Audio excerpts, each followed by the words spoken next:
আপনিও কি চান ছুটির দিনে চটজলদি এমন একটা টিফিন বানাতে যেটাতে থাকবে প্রোটিন আর ফাইবারে ভরপুর আর তেলের ব্যবহার থাকবে একবারই নামমাত্র? তাহলে একবার এই রেসিপিটা ট্রাই করতে পারো।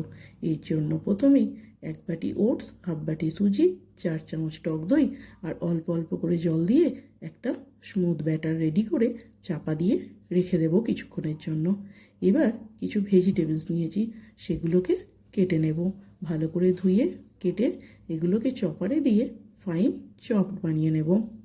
এবার ওই যে ভিজিয়ে রেখেছিলাম ওটসটা, তার মধ্যে এগুলো সব মিশিয়ে দেব। একটু কাঁচা লঙ্কা আর ধনেপাতাও আমি কুচিয়ে নিয়েছি। এবার সেই ভেজানো ওটসের মধ্যে দিয়ে দিলাম সমস্ত সবজি, ধনেপাতা কুচি, কাঁচা লঙ্কা, দিলাম একটা ডিম, পরিমাণ মতো নুন, একটু কাশ্মীরি লঙ্কার গুঁড়ো, একটু হলুদ গুঁড়ো আর শুকনো খোলায় ভেজে গুঁড়ো করা জিরে, শুকনো লঙ্কা, ধনে এই গুঁড়ো 2 চামচ, দিলাম কিছুটা গোটা জিরে। এবার সব কিছু ভালো করে মিশিয়ে আবারও একটু জল দিয়ে ব্যাটারটা একটু পাতলা করে নেব। গ্যাসে একটা তাওয়া গরম করে তাতে দিয়ে দিয়েছি অল্প করে একদম সর্ষের তেল। ভালো করে এই সর্ষের তেলটাকে মাখিয়ে তাওয়াটা গরম করে নেব। বেশ ভালো মতন গরম হয়ে গেলে 2 চামচ করে ব্যাটার দিয়ে চাপা দিয়ে এটাকে কিছুক্ষণ উল্টে পাল্টে সেঁকে ভেজে নিলেই তৈরি হয়ে যাবে একটা সুন্দর জলখাবার। আর এটাকে আরও একটু সুন্দর দেখানোর জন্য দেব ওপরে একটু তিল ছড়িয়ে। একদম ধিমে আঁচে এটাকে উল্টে পাল্টে আমি সেঁকে নেব। এখানে একটা চাপা দিয়েই দিয়েছিলাম আমি, যাতে এটা তাড়াতাড়ি কুক হয়ে যায়।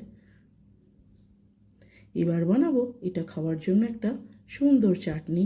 এর জন্য কড়ায় 1 চামচ সর্ষের তেল গরম করে তাতে দিয়েছি কিছুটা চিনেবাদাম, একটু ভেজে নিয়ে দিয়েছি 1 চিমটে নুন, দিয়েছি 2টো টমেটো কুচি, একটু পেঁয়াজ, একটু রসুন, ভালো করে একটু নেড়ে চেড়ে দিয়েছি 1 মুঠো ধনেপাতা আর 1 চিমটে চিনি স্বাদের জন্য। সমস্ত মিশ্রণটা ভালো করে ভেজে নিয়ে নামিয়ে ঠান্ডা করে নেব। কিছুক্ষণ পর মিক্সিতে অল্প একটু জল দিয়ে একটা মিহি পেস্ট বানিয়ে নিলেই তৈরি হয়ে যাবে সুন্দর একটা চাটনি। আর এই ওটসের ছিলার সাথে চাটনিটা খেতে দারুণ লাগে।